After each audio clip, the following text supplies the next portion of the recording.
Dear students, मैं doctor Gayatri Yadav, associate professor geography, PSR government arts college Alwar. Students, आज जो हम पेपर कर रहे हैं वो BA ऑनर्स पार्ट 2 का सेकंड पेपर है, पॉलिटिकल ज्योग्राफी। पॉलिटिकल ज्योग्राफी में आज जो टॉपिक हमने लिया है that is called critical geopolitics, जिसको कि हम भू राजनीति भी कह सकते हैं। भू राजनीति का अर्थ है भौगोलिक राजनीति। क्रिटिकल जियोपॉलिटिक्स का अर्थ है भू राजनीति या विभिन्न देशों में जमीन को लेकर जो आपसी राजनीति होती है।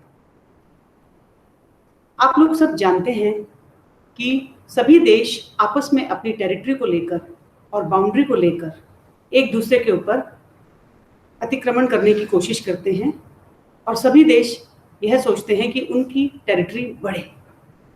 उदाहरण के लिए इंडिया और पाकिस्तान को देख लीजिए। पाकिस्तान हरदम कश्मीर के ऊपर अपना आधिपत्य स्थापित करना चाहता है और इंडिया की सेना अपनी बाउंड्री को प्रोटेक्ट करती है। तो ये जो देशों की आपस में राजनीति है, इसी को हम क्रिटिकल जियोपॉलिटिक्स कहते हैं।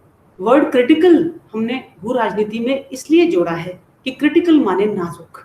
आप जानते हैं कि दो देशों के बीच में जो भूमि को लेकर या टेरिटरी को लेकर या बाउंड्री को लेकर जो संबंध है वो हरदम नाजुक या क्रिटिकल ही होता है। हम एक बार डेफिनेशन ऑफ जियोपॉलिटिक्स कर लेते हैं। So students, geopolitics is the study of the influence of geographical factors on state behaviour. किसी भी देश का व्यवहार उसके संसाधन और भौगोलिक कारकों के आधार पर होगा। तो ये तो हुई जियोपॉलिटिक्स की परिभाषा। अब हम जियोपॉलिटिक्स वर्ड को थोड़ा और डिटेल में समझ लेते हैं और ये देख लेते हैं कि कौन से फैक्टर्स के ऊपर जियोपॉलिटिक्स डिपेंड करती है। The word geopolitics means Jio plus politics, और ये जिन फैक्टर्स पे या जिन ज्योग्राफिकल और लोकेशनल फैक्टर्स पे डिपेंड करती है वो हैं locational factors include locational factors include the location of a country, whether the country is landlocked, surrounded by mountain terrain, whether it has a desert boundary,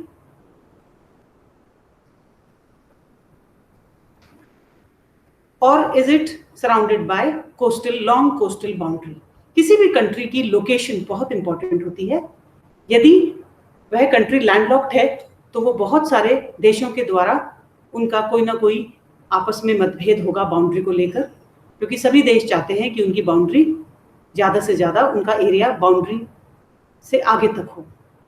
यदि कोई कंट्री माउंटेन टेरेन से एक तरफ से सराउंडेड है, फॉर एग्जांपल इंडिया का northern भाग जो है वो पूरा हिमालय माउंटेन टेरेन से घिरा हुआ है, जिसके कारण इंडिया के नॉर्थ में जो कंट्रीज़ हैं वो इंडिया तक आने में उनको दिक्कत होती है, क्योंकि वहाँ पर हमारी एक नेचुरल बाउंड्री हिमालय के रूप में है। यदि किसी देश का एक भाग डेजर्ट है तो उस डेजर्ट की दूसरी तरफ जो देश होगा वो डेजर्ट को पार करके उसको आने में तकलीफ होगी, इसलिए डेजर्ट बाउंड्री भी किसी भी देश की सीमा को अच्छी तरह से सुरक्षित कर लेती है। नेचुरल रिसोर्सेज, जो भी देश है क्या उसमें नेचुरल रिसोर्सेज अच्छे हैं, क्या वहाँ पर मिनरल वेल्थ है, पेट्रोलियम और दूसरे मेटल्स क्या वहाँ बहुतायत में मिलते हैं। यदि कोई भी प्रदेश रिच होगा नेचुरल रिसोर्सेज में तो उसको हरदम गरीब देशों पर या विकासशील देशों के ऊपर उसको एक एडवांटेज मिलेगा और वो उनके ऊपर प्रभुत्व स्थापित करने की कोशिश करेगा। विश्व में ऐसे बहुत से बड़े देश हैं जो अपने से छोटे देशों के ऊपर अपना प्रभुत्व स्थापित करने की कोशिश करते हैं। पॉपुलेशन रिसोर्स, उस देश की पॉपुलेशन कितनी है। पॉपुलेशन यदि उसकी ज्यादा है या कम है ये इतना महत्व का नहीं है जितना महत्व इस बात का है कि क्या वहाँ का लैंड सफिशिएंट है वहाँ की पॉपुलेशन को सपोर्ट करने के लिए। क्या वहाँ की भूमि काफ़ी है वहाँ की पॉपुलेशन के रहने के लिए, क्योंकि पॉपुलेशन को सिर्फ आवास के लिए ही जगह नहीं चाहिए होती, उनको अपने आर्थिक क्रियाकलापों के लिए भी स्थान चाहिए होता है। क्या उस देश को और जमीन की जरूरत है?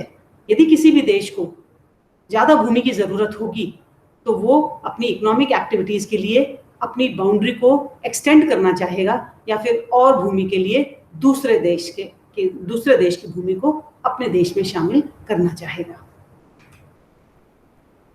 Physical terrain of the country, जो भी देश है क्या उसमें उसकी भूमि समतल है या फिर उसकी भूमि पठारी है या फिर उसकी भूमि माउंटेनस है।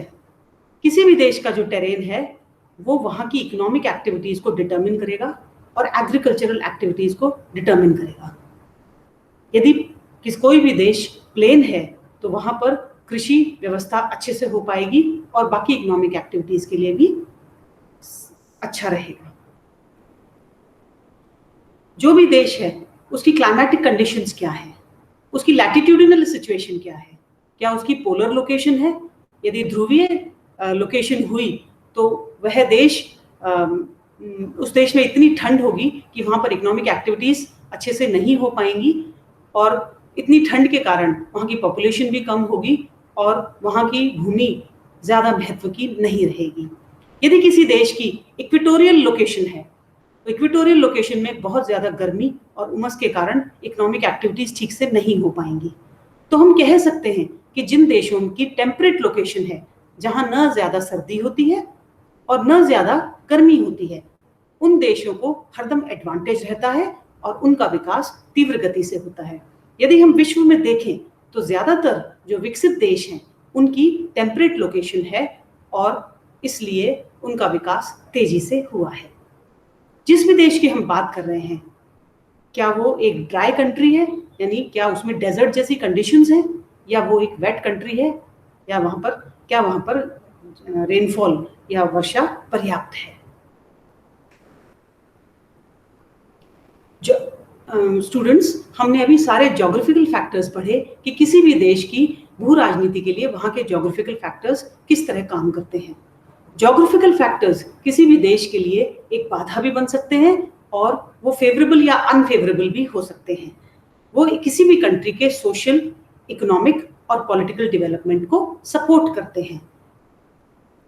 Countries can ensure to make these factors beneficial or they can extract maximum benefit from the available factors. Definition of geopolitics. अभी हमने पिछली स्लाइड में जियोपॉलिटिक्स की डेफिनेशन की थी, उसको हम दोबारा से एक बार कर लेते हैं। Geopolitics is the study of influence of geographical factors on state behaviour. किसी भी देश का व्यवहार उसके संसाधन और भौगोलिक कारकों के आधार पर होता है। हमने अभी पिछली स्लाइड्स में ये पढ़ा कि location, climate, natural resources, population और फिजिकल टेरेन ये किसी भी स्टेट की फॉरेन पॉलिसीज को डिसाइड करते हैं, क्योंकि ये सारे जो फैक्टर्स हैं ये किसी भी स्टेट को या देश को उसका किसी भी स्टेट या देश को उसका विकास देते हैं या उस देश की स्थिति के कारण उसको उसकी फॉरेन पॉलिसीज डिसाइड करने में महत्वपूर्ण होते हैं। अब हम इस वर्ड जियोपॉलिटिक्स की हिस्ट्री देखते हैं कि कैसे ये वर्ड जियोपॉलिटिक्स शुरू हुआ और कब जियोपॉलिटिक्स स्टार्ट हुई। तो सबसे पहले ये वर्ड रुडोल्फ किटलेन ने 1899 में इस वर्ड को लिया था कि जमीन के ऊपर देशों में विवाद होते हैं, तो उसको इन्होंने जियोपॉलिटिक्स यानी भू पॉलिटिक्स माने यदि आप उसको विवाद कहें तो विवाद या एक विचारधारा, तो जमीन के ऊपर जो एक विचारधारा है वह शब्द रुडोल्फ किटलेन ने 1899 में दिया था।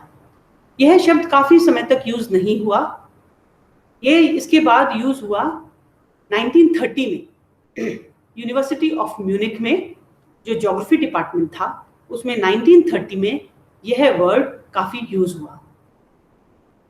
1930 में यूनिवर्सिटी ऑफ म्यूनिख में retired major general doctor Karl Haushofer काम कर रहे थे और उनको एक मुख्य काम दिया गया था जर्मनी की फॉरेन पॉलिसी फ्रेम करने का। वे जर्मनी की फॉरेन पॉलिसी फ्रेम कर रहे थे। ये रुडोल्फ हिटलर का जमाना था और उस समय रुडोल्फ हिटलर ने नाजीज जर्मनी के ऊपर अपना नाजी जर्मनी को टेक ओवर कर लिया था और वो प्लान कर रहे थे टेरिटोरियल एक्सपेंशन की। मतलब हिटलर चाहते थे कि वो दूसरे आसपास के देशों के ऊपर अपना कब्जा जमाएं या अपनी आर्मी के द्वारा उन जमीनों को या उन देशों के कुछ भागों को अपने कब्जे में लें। उन्होंने यह काम डॉक्टर कार्ल हॉशोफर को दिया। तो 1933 में डॉक्टर कार्ल हॉशोफर ने जियोपॉलिटिक्स के ऊपर काफी कुछ काम किया। उनको फॉरेन पॉलिसी बनाने के लिए दी गई थी और उसको बनाते हुए ये वर्ड काफी लाइमलाइट में उस समय पे आया। उस समय एक शब्द था लेबेनस्ट्रॉम। लेबेनस्ट्रॉम एक जर्मन वर्ड था। लेबेनस्ट्रॉम मींस लिविंग एरिया, क्योंकि जर्मनी की पॉपुलेशन उसकी जमीन के हिसाब से थोड़ी ज्यादा थी, इसलिए लेबेनस्ट्रॉम लिविंग एरिया एक्सपैंड करने की जरूरत थी। यानी कि सीधे शब्दों में यदि कहें कि जर्मनी ये चाहता था कि उसकी टेरिटरी एक्सपैंड हो, यानी कि उसके आसपास के जो देश हैं उनकी कुछ भूमि उनके कब्जे में आ जाए और इस एक्सपेंशन के कारण जर्मन लोगों को और रहने की जगह मिल जाए। तो हम कह सकते हैं कि ये जो जियोपॉलिटिक्स डॉक्टर कार्ल हॉशोफर ने यूज किया, इसका मतलब सिर्फ इतना सा था कि जर्मनी किस तरह की फॉरेन पॉलिसी बनाए जिससे कि उनके देश को आस पड़ोस के देशों में कुछ जमीन एक्सपैंड करने को मिल जाए। Heartland theory. जर्मन जियोपॉलिटिक्स में दो मेन ज्योग्राफर्स थे। पहले थे एल्फ्रेड थायर महान और दूसरे हेल्फोर्ड जॉन मैकिंडर। इन दोनों की अलग अलग जगह पकड़ थी। एल्फ्रेड थायर महान एम्फेसाइज्ड ऑन नेवल पावर। वो कहते थे कि जिस कंट्री की नेवी स्ट्रांग हो वह कंट्री उस एरिया की जियोपॉलिटिक्स को कंट्रोल करेगा। महान का कहने का मतलब था कि क्योंकि आप जानते हैं कि यूरोप में काफी 3 साइड से यूरोप में पानी है, तो यदि आपको वहां के क्षेत्र में अपना आधिपत्य जमाना है तो आपकी नेवी बहुत स्ट्रांग होनी चाहिए। इसलिए महान ने ये एम्फसाइज किया कि किसी भी देश को यदि जियोपॉलिटिकली स्ट्रांग होना है तो वो वहां की नेवी पे उनकी नेवल पावर बहुत अच्छी होनी चाहिए, जिससे कि वहां के आसपास के जल में या आसपास की कोस्टल बाउंड्री में उनकी पकड़ बनी रहे।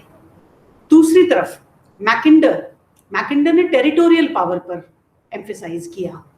मैकिंडर ने कहा कि टेरिटरी यदि स्ट्रांग हो तो वो टेरिटरी ही लोगों को जीवन यापन के लिए या इकोनॉमिक एक्टिविटीज के लिए मजबूत करती है, क्योंकि आपको अपने जीवन यापन के लिए खेती भी करनी होगी या फिर फैक्ट्रीज भी लगानी होगी या उसके लिए सबके लिए जमीन चाहिए।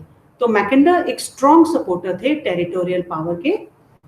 उन्होंने टेरिटरी को इन्होंने दिल बताया किसी भी देश का। तो दिल बताते हुए उन्होंने हार्टलैंड थ्योरी दे डाली। उन्होंने कहा कि हार्टलैंड किसी भी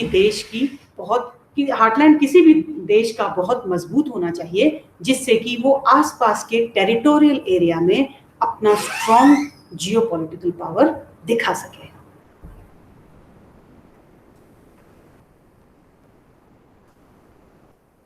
स्टूडेंट्स, ये था हमारा क्रिटिकल जियोपॉलिटिक्स के ऊपर लेक्चर।